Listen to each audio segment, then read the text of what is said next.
All right, so this is Brian Rubel here along with Patrick Mel. And we are going to be going over your quarterfinals of the MTG DeaLS Legacy Tournament in Southern California. So on the left we have Chris Dailey. He is playing Merfolk. On the right we have Michael Nguyen playing Goblins. So Chris's looks, tell us about it, Pat. Yeah, he's running 2 Umazons, GTAs, Aether Vials, Spell Pierces, Marrow, Regery, Akira, Glass Spinner, Phantasmal Image, 4 Forces, 4 Lord of Atlantis, 4 Curse Catchers, 4 Coral Helms, 4 Master of the Pearl Trident, 4 Silvergale Adept, 4 Dazes, 1 Cavern of Souls, 4 Mutavaults, 4 Wastelands, and 13 Islands. So it seems pretty standard. I mean, we've got a Cavern in there, which is a little off the beaten path, but otherwise it's pretty much the same as the stuff we've been seeing lately. Right, a lot of basics, which is good for, you know, a lot of the Wastelands that we're seeing in the meta. Okay, yeah, and yeah, definitely. I talked to Chris a little bit earlier about this, and he says the basics, you know, the large amount of basics definitely has helped out when it comes to, you know, being wastelanded, and yes, so I think the match is about to start. So.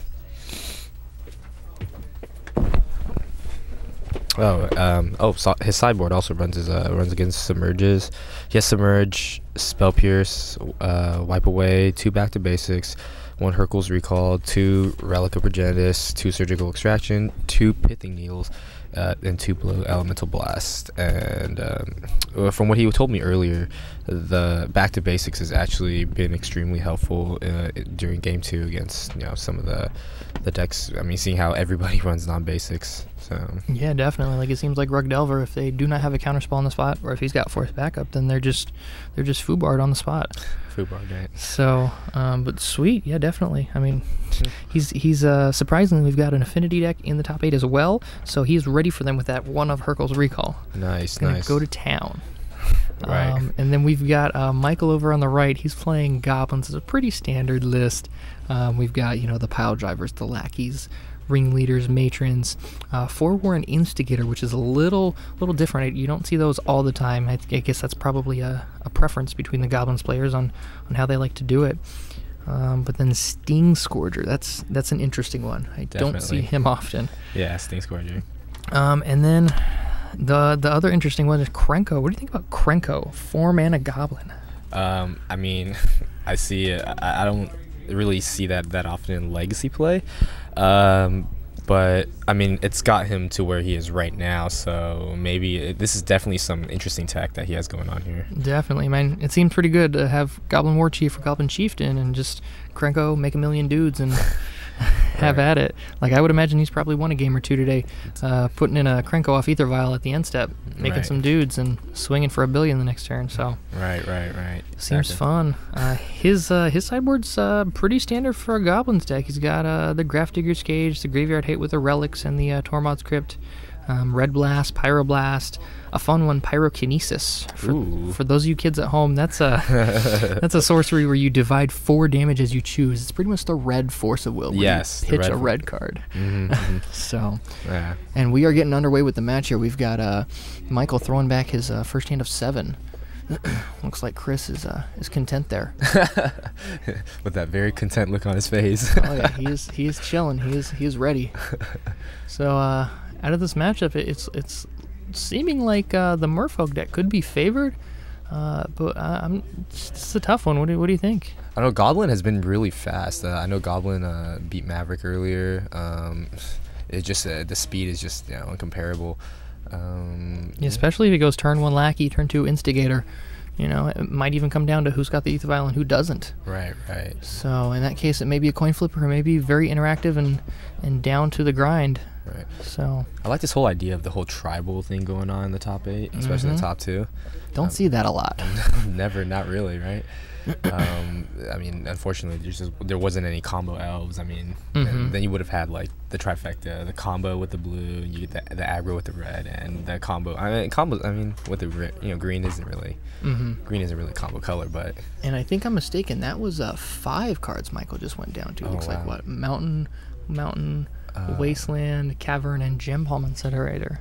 Gem Palm Incinerator. Not ideal. No. Because Incinerator deals damage based on the number of goblins, and that's currently 0. And it only does into creatures too, so I mean... Exactly. Can't really use that to kill, for the winning last 2 points. We've got no Ether Vial from either player turn 1. Chris taking it to turn 2 with the Mutavault. Right. And what's he got here?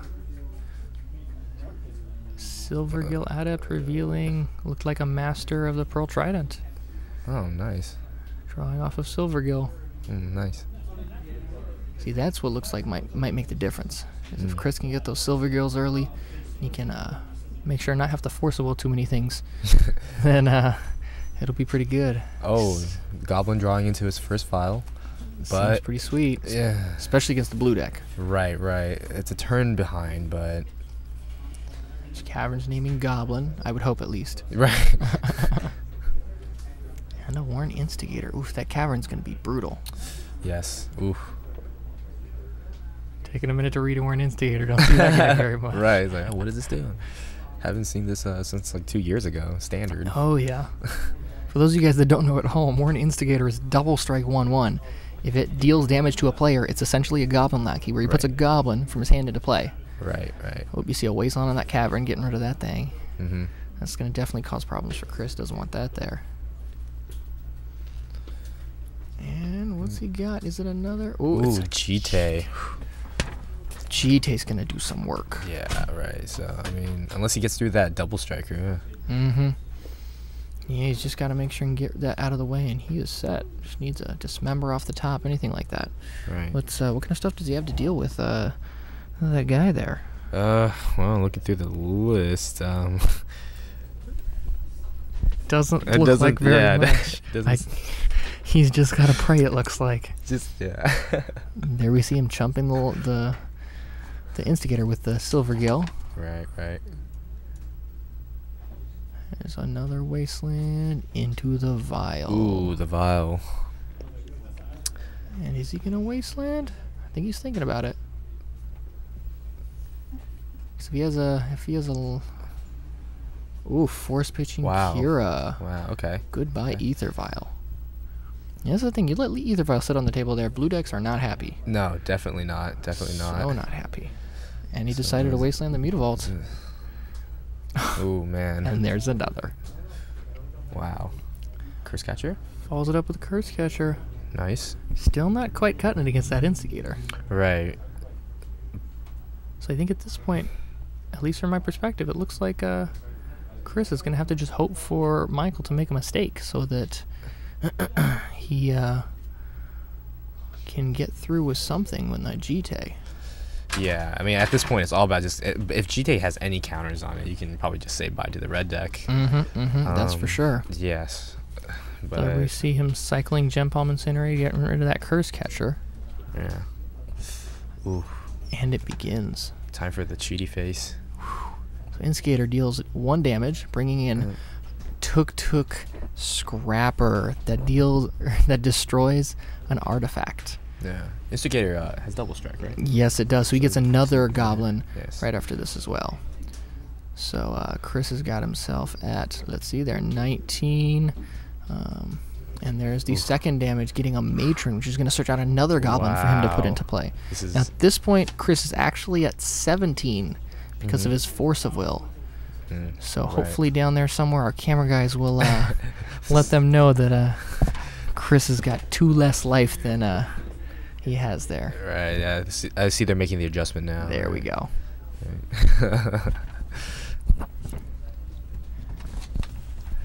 You know, I mean, I just had an idea. I had the feeling that red was going to do really well against blue. Even though blue was technically favored, it's a much stronger deck. But, I mean, it goes back to the whole, I guess, like classic red and blue, like which is better, and you know, which is more control, which is faster. Yeah, I mean, you have straight up powerful cards in blue, right? And then you have the Pyroblast guest effects. I mean, Pyroblast. I mean, Pyroblast is just straight up hate. God, I love Pyroblast. So. Red Elemental Blast, Red Blast. Seriously. So then we see Michael getting a Goblin Chieftain off of his Goblin Matron. That's an interesting choice. Not completely what I expected either. Yeah, I was expecting like Chieftain or maybe something. He Sorry, got Chieftain, sorry, not War Chief. Chieftain. Yeah, War Chief was what I expected for sure. Siege Gang is what I meant. Siege Gang, yeah. As long as he can get through again with Instigator. Right, Siege Gang. I mean, honestly, at this point, it seems like whatever he puts into play, he's going to town. He's got enough value there. Right. Yeah. Oof. And did Chris pass back with nothing? That's painful. Goblins got complete board control. And there's Chieftain. Does not look happy about that Chieftain. Alpha Strike.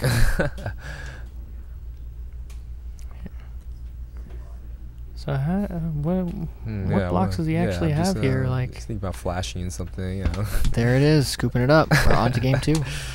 Merfolk with flash, can you imagine that? I mean, Jesus. You can only imagine double blue Silvergill Adept, flash, drawing a card when it comes into play. Oh man, yeah, just not happening. Yes. So we're on to the sideboards now. So what do you think Chris is going to bring in there with those Merfolk? I'm looking at. I mean, definitely. Doesn't seem like there's much, maybe, right? Or I mean, there's Blue Elemental Blast, which seems like it'd be decent. I mean, it's essentially a Vindicate. Wipe Away might be good against some permanents. Just a split-second bounce is decent. Right. Even if he's bouncing, like an Ether Vial to put him back a turn. Bouncing anything like that. Yeah, it doesn't seem like his sideboard has like the Blue Elemental Blast is it, but I mean, when you're being swarmed by like a million goblins, it's. I mean, if he's really just wanting to put some cards in, he might put in Surgical Extraction or anything like that. Yeah, Surgical Extractions maybe. They're both looking through their side right now.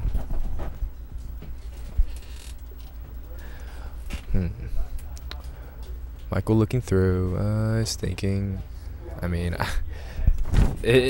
Michael definitely has much more options here than Chris does.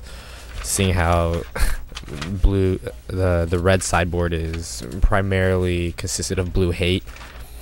2 Power Blasts, 2 Red Blasts. Let's see. Yes. So yeah.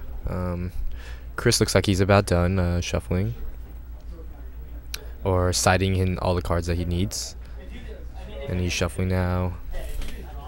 Michael's still he's still looking through, for last second changes that he wants to do with the sideboard. So, yeah.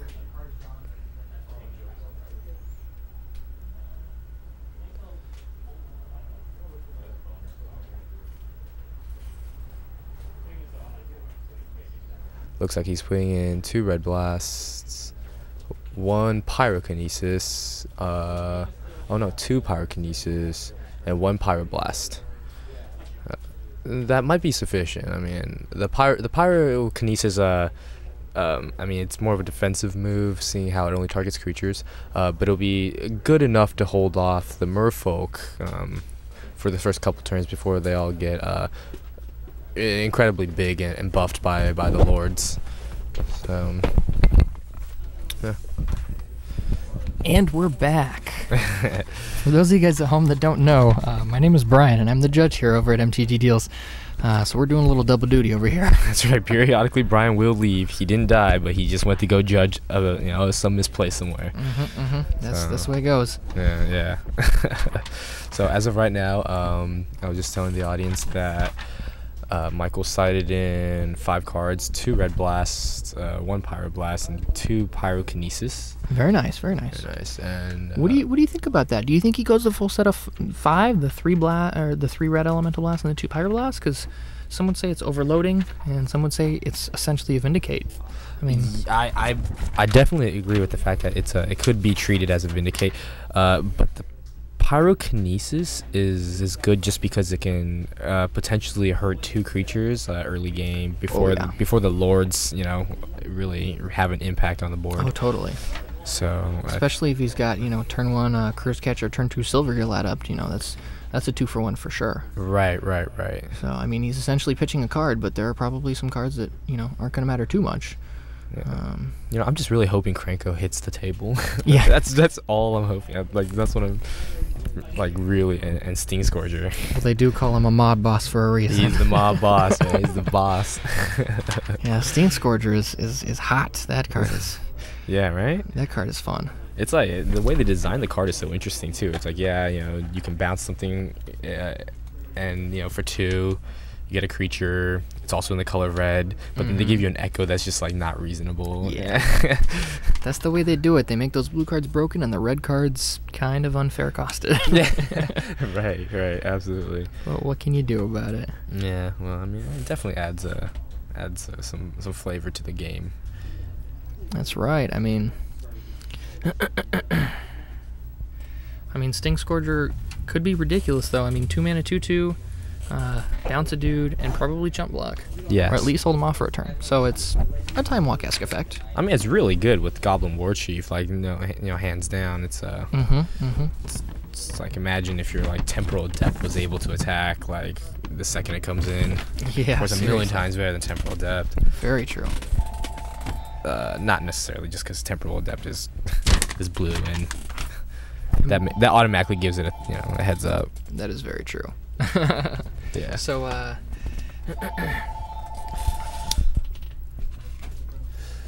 I think they drew their first hand. Chris is mulliganing down to 6, I believe. it looks like it. Right. I think he's just hoping for a turn 1 Vial. Yep, there he goes talking about I just want anything. Yeah. Ooh. Although we can't hear what he's saying, his hands are very expressive. Mm-hmm. Looks like he's keeping. Mm.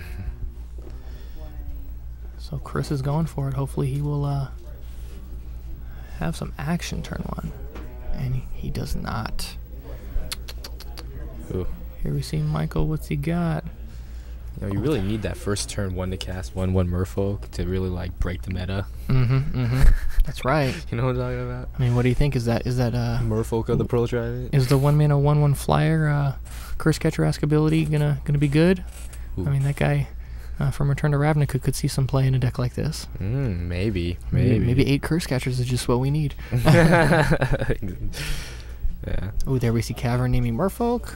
And a Silvergill Adept revealing Lord of Atlantis. Ooh, nice. The beats is coming. Now, hopefully he can keep up this steady card stream with the Silvergill Adept and whatever he can draw off of it. I think that's going to be the key thing here. Ooh, there we see. Got a Warren Instigator. That card's hopefully going all the way again. And it's a foil? That's right. This guy knows how to do his deck right. Ooh, there we see Wasteland on Cavern. Oh. So maybe he's going off the plan of hopefully Chris doesn't have as many lands. Yeah, hitting the lands is always very, very important, especially in a blue deck against the blue deck. It seems like it. The less resources they have, the better. Right. Oh, gets the Lord out. Lord of Atlantis buffing up that Silvergill, putting him to 17. Blue Merfolk definitely has the advantage right now. The game's still early. That's true. All he needs is 1 good Pyrokinesis right now, and that'll clear the board. Yes, let's see that Pyrokinesis actually. And a mountain off the top. He does not look happy about that. There's a Cavern naming Goblin. And looks like he's just going Instigator. Here it is, Instigator on the table. Nice, Instigator.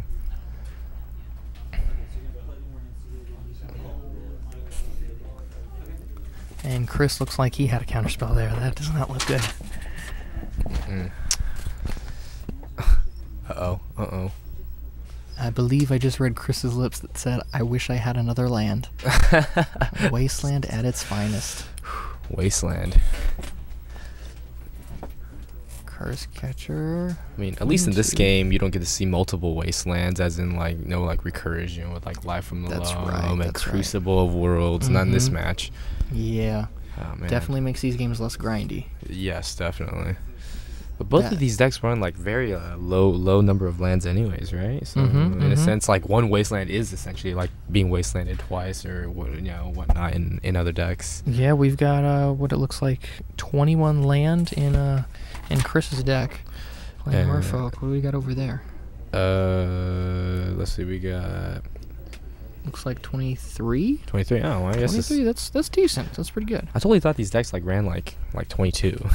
Yeah, I think for a deck like Goblins, they usually want to play a little bit more because they need to be able to hardcast things like Goblin Ringleader. They need to be able to cast Krenko. Krenko Mob Boss. Yeah. That's right. Exactly. So I think they just need to be able to cast some higher end spells. Like, pay Echo on a Sting Scourger. Like, you definitely need the 4 mana for that. Yep. Sometimes you just need a 2/2 body. Right. So, we see a hardcast Gem Palm Incinerator.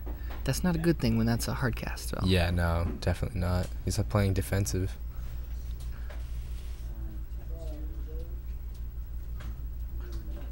Man, this match has just completely changed. Yes, wow. He's looking at. Wow. So there's some big fish. We go from game 1 of Warren Instigator beating Face to game 2 of Double Lord playing Goblin or Gem Palm Incinerators. Right. Hard cast. That's a big flip. Yes, that's good. Oh, so that new card, Judge's Familiar, is not a Merfolk, is it by any chance? It is not a Merfolk, but it is a card that could fit into a kind of deck that runs Curse Catcher and all those tempo-y kind of cards. Right. Especially while we have cards like Show and Tell Oh, and tempo decks that rely on 18 or 19 lands, using Ponders to get their land drops. Right. Try to get, like dig into Lotus Petals. And here we see Michael going all the way down to 6 off of that attack. That makes much more sense. I was going to say 1 is not quite it. Yeah. Getting that extra 5 damage in, mysteriously. So what can he top deck right here? The Instigator doesn't look like it's going to do it. Oh no. If only that Pyrokinesis was in his hand. I mean, that's right. And that's the only bad thing about a deck like Goblins too, is they have so many good creatures. They got Ringleader that creates card advantage, but they can't just straight up draw cards. Yeah, that's the worst part. It's got no way to filter. Blue decks have the Silvergill add up. They have, some of them I've even seen play Brainstorm, assuming they play fetch lands and things like that. But right, the ability to search for more cards is so valuable. Valuable. Yeah, when you have to pay 4 mana to maybe get some card off of something like Goblin Ringleader, and it's only creatures not quite too. Gonna do it exactly. Oh man, you can't even draw into your sideboard cards. Exactly. And then we see the Warren Instigator off of Cavern of Souls. And what else has he got? What's he gonna do? He's gonna play Either Vow. Oh, nice. Okay. Chris looks like he's thinking about forcing that. Looks like he's got Force of Will and Kira in his hand. Is that even worth Force of Willing? Okay, good. Okay. Didn't seem like it. Seems like an unnecessary spell when he's going to win the game. Definitely.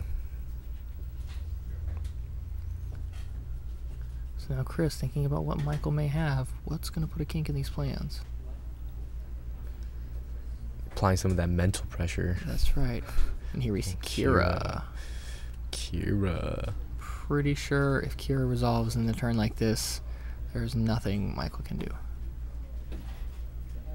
I mean, yeah, right? Like, on to game 3. Violin for, like, Memnite, maybe? Yeah, well, that was an interesting turn of events. I wonder if they're going to sideboard against each other's sideboards for the third game, or they're just going to go right back into it. I mean, it seems like there's not a lot of options, really. Like, we have the blue blast and the red blast. That's essentially the battle here. Right. Who gets more blasts and who gets more dudes. Right. Unless we see something, like, really exciting, like, like Painter's Grindstone. Yeah, Painter out of the sideboard. Out of the sideboard? That'd be pretty transformational right there. Which is non-existent at this point, but just swaying what if. Now, I'm surprised.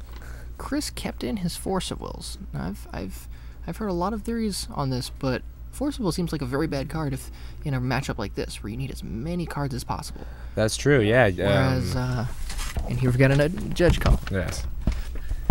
As Brian was saying about the Force of Wills, blue deck, aggro, it's, you don't really necessarily want to be pitching a creature to your Force of Wills, although Force of Will is really good. Perhaps a better substitute for Force of Will, you could probably side it out, put in more, blue elemental blasts. So Brian's definitely have a point there. They're both just looking through their sideboard right now. They're both thinking deeply about what they're gonna get. Yes, I think Chris is actually going to side in 2 more cards if I'm not mistaken. If not, I mean, he's thinking about it. Pyrokinesis is in hand.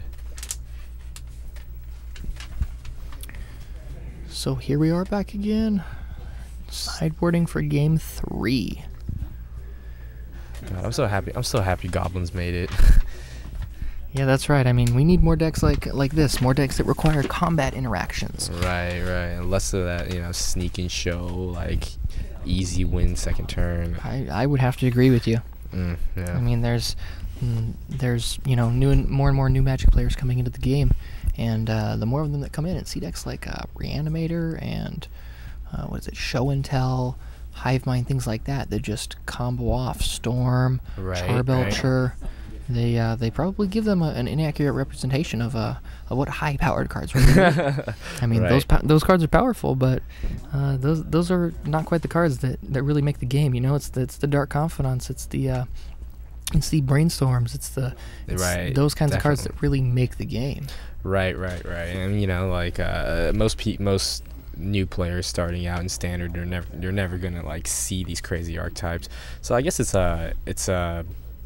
more of an evolution of skill in a sense. Once you get to a certain point, you play Legacy, you learn how truly immense the game of Magic can really be when Show and Tell is just winning you games. And although it's not the perfect representation, it is definitely the most interesting and I guess you can say just well thought out. I just get really impressed by the way people build Legacy decks. That's right. Especially that mono white Death and Taxes deck that we recently heard about at the SCG. That's a first. You just took down one of those. Yeah. Yeah. I mean, it's interesting decks like that show how good someone really is at playing. Like you can learn how to force a will the correct spell. You can learn when to daze, when to play around daze, when how many copies of Spell Pierce to play. But when you can win with a single color that's not blue, that shows a lot of skill. Right, mono red. Yes. Yeah, mono red, exactly. Or mono red. It's such a simple idea, but you have to play around every deck in the entire meta that essentially has some kind of sideboard for it. So true. I mean, there was a point where people were running Circle of Protection reds against mono red. And that's right. And that's even in some Maverick sideboards now. Right. They still keep that around, that dreaded mono red burns. Yes, it's just it's like a case of a bad itch. It just doesn't go away. Just when you think you go to a tournament, there's not going to be mono red. There's always going to be that one burn deck and that's right. one goblin deck that just makes you scared to crack your own fetch lands and yeah. Yeah, I was talking to someone earlier today who he's playing Maverick actually in the top 8. We were talking about the matchup lottery, and you're obviously going to have good matchups and bad matchups, some of them worse than others. And in this case, I mean, this is a decent matchup. This is pretty fair for the most part. Right. I mean, but then we have decks, like mono red versus say Show and Tell. Yeah, Show and Tell. They put in Gristlebrand and the mono red deck has almost nothing. Almost no chance, right. So same thing with Maverick, they play against, decks that play cards like Pernicious Deed, or they play against, lots of 2-for-1s or things like that can match their creatures in utility, then they've got nothing. So they're in trouble. Yeah. And I'm so surprised that Goblins made it this far, just because almost every deck that runs white also would run Swords of Plowshare and gaining some sort of life. Is very essential. GT. Yes, yeah. GTs. I mean, worst comes to worst, you can Swords your own Swords of Plowshare for 7 or something, and then gain 7 life. Maybe just to buy that one extra turn. That's right. So here we see the opening hand for Michael. I don't know what he's thinking about. Is he going to top deck a mountain out of those 7 spells? Please, keep the no-land hand. I mean, keep the no-land hand. That's a spicy hand. Okay, there we go. He's making the good play. Man. Chris going down to 6 as well. He's not a gambler. Yeah, I think in a deck like that, you definitely don't gamble. Right? But he also had like 2 Aether Vials in his hand. Mhm, There's just no way, you know, like you keep like 2 Aether Vials. Like, Well, the thing is, if you have something like that, you can keep one land if you've got multiple Aether Vials, or if you know, you're fairly confident it's going to land on the table, because then you don't actually need the land to cast your spells. right. It's almost hitting a land drop. You just have to wait one extra turn for it to get going. Right. So, I see. It's I always think of an open hand with 1 vial being really good, and then drawing into your second one, like when you have like your second or third land out being like extremely better. But yeah, I think it's all matchup dependent. You know, like the vial is definitely good against the blue decks. It's essentially it's your version of Stoneforge and Batterskull. exactly. Putting stuff into play for free.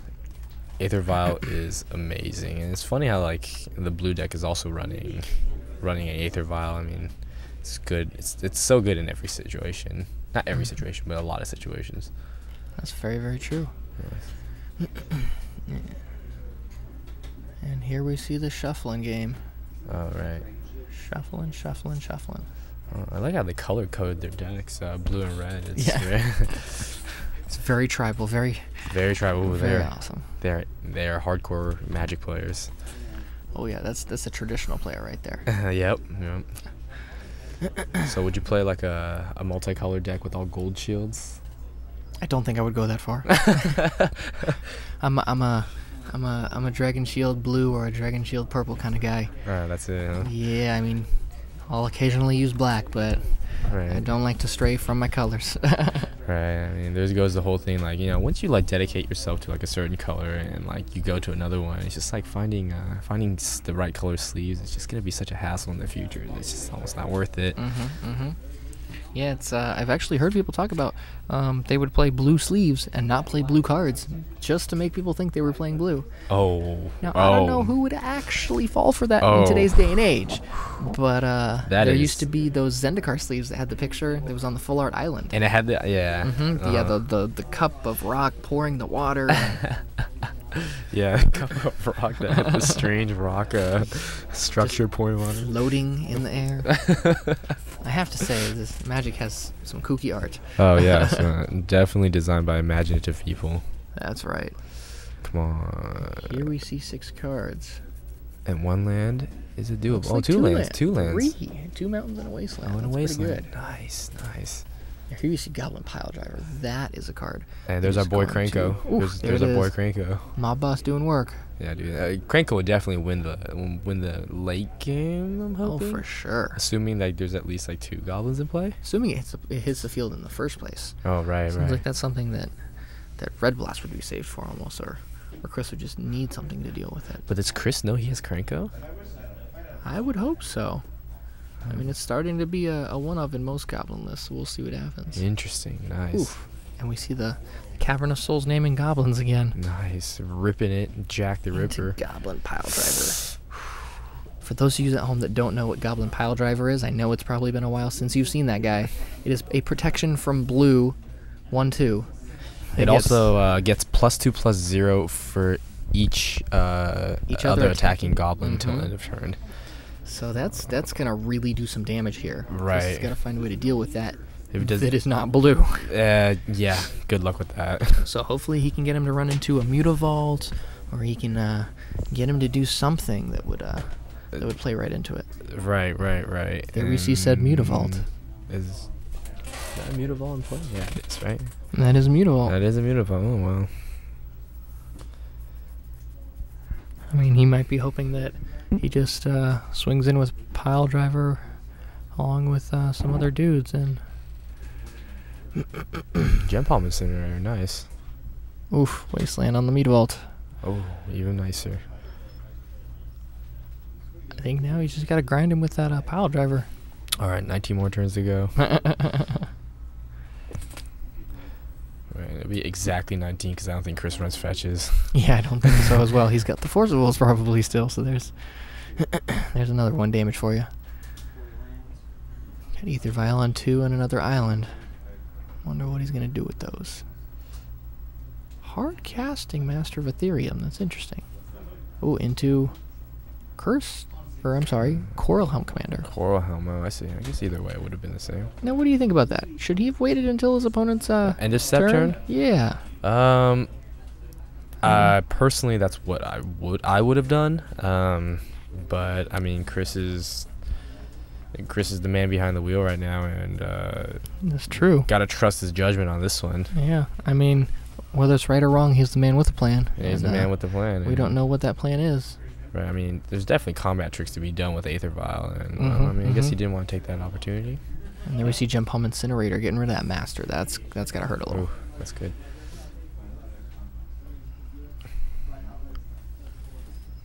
Come on, just one more turn. I want to see that Krenko hit play.